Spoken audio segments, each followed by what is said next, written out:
अस्सलाम वालेकुम respected students.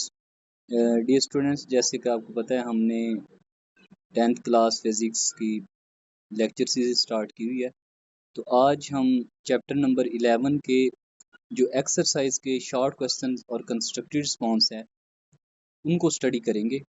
तो चैप्टर नंबर 11 का जो पहला शॉर्ट क्वेश्चन है वो है what are the three primary types of heat transfer, के हीट ट्रांसफ़र करने की जो बेसिक टाइप्स हैं वो कौन सी होती हैं। और तीन उन्होंने पूछा है।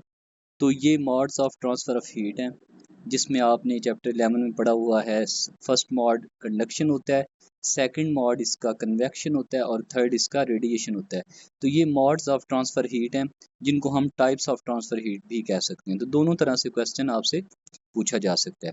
तो इसका आंसर मैंने आपको बता दिया है। शॉर्ट्स आंसर है बिल्कुल, और 2 नंबर का ये शॉर्ट क्वेश्चन अगर पेपर में आता है तो इसके 2 नंबर होंगे। 11.2 क्वेश्चन उन्होंने पूछा हुआ है why does heat travel faster in metals compare to non metals, के मेटल्स के अंदर हीट का ट्रांसफ़र जो है ना वो तेज़ी से क्यों होता है और नॉन मेटल के अंदर हीट का जो ट्रांसफ़र है वो स्लो क्यों होता है। तो बच्चों इसका जो कॉन्सेप्ट है ना मेन वो है कि मेटल्स के पास फ्री इलेक्ट्रॉन्स होते हैं, इस वजह से हीट ट्रांसफ़र जल्दी होती है। नॉन मेटल्स के पास जो है ना फ्री इलेक्ट्रॉन्स मौजूद नहीं होते, इस वजह से उनके अंदर जो हीट का ट्रांसफ़र है वो स्लो होता है।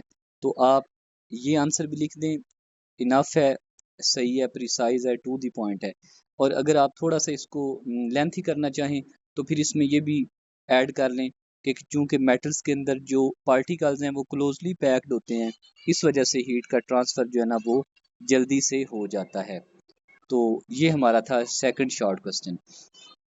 थर्ड शॉर्ट क्वेश्चन बेटा इसमें है कि how does convection transfer heat in liquid and gases, के जो कन्वेक्शन है, कन्वेक्शन का जो प्रोसेस है वो लिक्विड के अंदर और गैसेस के अंदर हीट को कैसे ट्रांसफर करता है। तो बेटा हमने ये पढ़ा हुआ है कन्वेक्शन के बारे में कि कन्वेक्शन के अंदर जो हीट का ट्रांसफर है ना वो by actual movement of the molecule होता है। तो इसका आंसर ये है कि in liquid and gases warmer and lighter parts move upward while cooler and denser parts move downward. This continuous movement of particles creates convection current that transfer heat. तो ये इसका आंसर है कि जहाँ पे लो डेंसिटी होती है उसके मॉलिक्यूल्स ऊपर की तरफ उठ जाते हैं, जहाँ पे हाई डेंसिटी पार्टिकल्स होते हैं वो नीचे की तरफ मूव करते हैं। तो ये ना एक साइकिल चलता है, जैसे क्लॉक वाइज कह लें, साइकिल जैसे क्लॉक चलती है, क्लॉक वॉच होती है ना जो वो जिसकी उसकी नीडल जैसे रिवॉल्व करती हैं, सेम लाइक ऐसे जो है ना एयर का या लिक्विड के अंदर इस तरह से पार्टिकल्स रिवॉल्व करते हैं। तो उसको हम बोलते हैं कन्वेक्शन करंट। तो उसकी वजह से जो हीट है ना वो लिक्विड में और गैसेस में ट्रांसफर होती है। नेक्स्ट उसने पूछा हुआ है कि what natural phenomena causes land and sea breeze, कि नेचर के अंदर कौन सा ऐसा फिनोमेना है जिससे ज़मीनी हवाएं चलती हैं और समंदरी हवाएं चलती हैं। लैंड ब्रीज और सी ब्रीज का मतलब है ज़मीन की हवाएं और समंदर की हवाएं। तो इसमें सबसे पहले तो मैं आपको बता दूं कि जो नेचुरल फिनोमेना लैंड ब्रीज और सी ब्रीज चलाता है ना वो कन्वेक्शन होता है। ठीक है, अब इसके बिहाइंड कॉन्सेप्ट क्या है कि लैंड ब्रीज कब चलती हैं और सी ब्रीज कब चलती हैं। तो बच्चों याद रखिएगा, जो लैंड ब्रीज होती है ना वो रात के वक्त चलती हैं और जो सी ब्रीज होती हैं वो दिन के टाइम चलती हैं।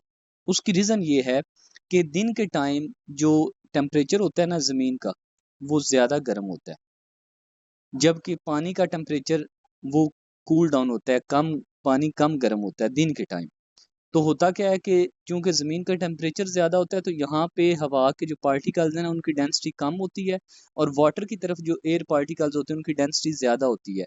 तो दिन के टाइम समंदर से ज़्यादा हाई डेंसिटी वाले एरिया से लो डेंसिटी वाले एरिया की तरफ हवाएं चलती हैं, मतलब कि दिन के टाइम समंदरी हवाएं चलती हैं।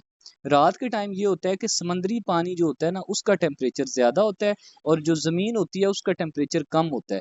तो सेम लाइक रात के वक्त जो एयर पार्टिकल्स होते हैं ना ज़मीन के ऊपर उनकी डेंसिटी ज़्यादा होती है, तो वो ज़्यादा डेंसिटी वाले एरिया से मतलब कि समंदर की तरफ जाते हैं कम डेंसिटी वाले एरिया में। तो इस वजह से जो सी ब्रीज जो लैंड ब्रीज होती है ना ये रात के टाइम चलती है। तो यही आंसर में उसने लिखा हुआ है, आप इसको पढ़ लीजिएगा आपको समझ भी आ जाएगी। नेक्स्ट है हमारे पास 11.5 कि how do birds and gliders take advantage of convection currents. Glider एक टर्म है जिसके अंदर कोई भी ऑब्जेक्ट जो है या कोई पर्सन है वो ना हवा के अंदर उड़ सकता है बगैर किसी भी जहाज के, लाइक दैट, जैसे हमारे पास रियल एरोप्लेन होता है जिसके अंदर इंजन वगैरह सारा सिस्टम लगा होता है। तो एक ऐसी डिवाइस जिसको लेके आप हवा में उड़ सकें जिसमें कोई इंजन वगैरह ना हो, तो उस टर्म को हम बोलते हैं ग्लाइडर। अब वो क्वेश्चन ये पूछ रहा है कि ये जो ग्लाइडर होते हैं या जो परिंदे बगैर पंख अपने मारे हवा में काफी देर तक उड़ते रहते हैं, वो कैसे ये काम परफॉर्म करते हैं और वो कन्वेक्शन करंट का क्या एडवांटेज लेते हैं। तो उसमें बेटा ये होता है कि कन्वेक्शन करंट की हेल्प से ना थर्मल्स बनते हैं हवा के अंदर। थर्मल्स क्या होते हैं? रिंग की तरह होते हैं, सर्कल्स की तरह, जो कि एक सर्कल से दूसरा, फिर तीसरा, फिर चौथा, और ये अपवर्ड मूव करते जाते हैं सर्कल। तो ये जो ग्लाइडर होते हैं ना, चाहे वो आप ह्यूमंस हो या परिंदे हो जो बगैर परों के पंख हिलाए बगैर उड़ते रहते हैं, वो इन थर्मल्स का यूज करके बगैर पंख मारे काफी घंटों तक हवा में उड़ते रहते हैं। तो ये इसका आंसर है। नेक्स्ट है 11.6, what is radiation and how does it transfer heat. कि रेडिएशन क्या होती है और रेडिएशन के जरिए हम हीट को ट्रांसफर कैसे कर सकते हैं। तो पहले हमारे पास सबसे पहले है कि रेडिएशन होती क्या है। रेडिएशन के अंदर जो हीट का ट्रांसफर होता है ना, वो वेव्स के जरिए होता है। और कौन सी वेव्स के जरिए होता है? Electromagnetic waves. अब इलेक्ट्रोमैग्नेटिक वेव्स कौन सी होती हैं? ऐसी वेव्स जिनको एक जगह से दूसरी जगह ट्रेवल करने के लिए किसी मीडियम की जरूरत नहीं होती। बाकी वेव्स को मीडियम की जरूरत होती है एक जगह से दूसरी जगह ट्रेवल करने के लिए, इलेक्ट्रोमैग्नेटिक वेव्स को मीडियम की जरूरत नहीं होती। तो रेडिएशन के प्रोसेस में हीट ट्रांसफर होती है इलेक्ट्रोमैग्नेटिक वेव्स के जरिए, और हीट एनर्जी ट्रेवल करती है in the form of infrared rays. In the form of infrared rays ये ट्रेवल करती है किसी भी हॉटर ऑब्जेक्ट से कूलर ऑब्जेक्ट की तरफ। तो ये रेडिएशन के जरिए ट्रांसफर ऑफ हीट का मेथड है। नेक्स्ट शॉर्ट क्वेश्चन है, why does a dull black surface emit and absorb more radiation than a shiny silver surface. Question ये है कि जो ब्लैक सरफेस होती है, कोई भी ब्लैक कलर वाली सरफेस, वो हीट को ज्यादा एब्जॉर्ब क्यों करती है और हीट को ज्यादा एमिट क्यों करती है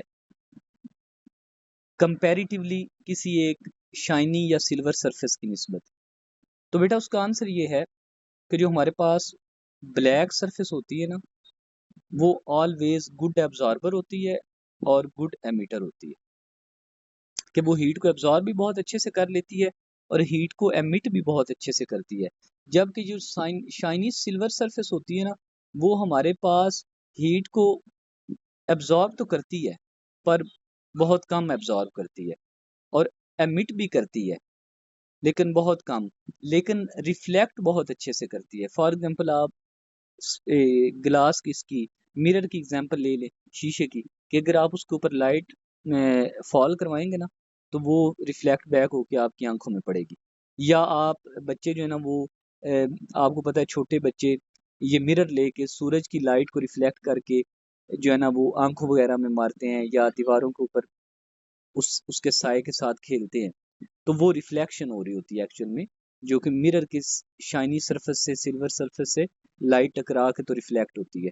तो ये गुड रिफ्लेक्टर होता है जो शाइनी सरफेस होती है, ये गुड एमिटर या गुड एब्जॉर्बर नहीं होती। तो ये इसका आंसर है। जबकि ब्लैक बॉडी या ब्लैक सरफेस जो होती है वो गुड एमिटर भी होती है और गुड एब्जॉर्बर भी होती है।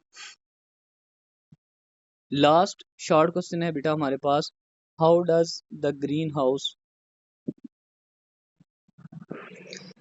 ओके, तो स्टूडेंट्स लास्ट हमारा शॉर्ट क्वेश्चन जो है वो है, how does the greenhouse effect help regulate earth atmosphere, earth temperature. Greenhouse कैसे मदद करता है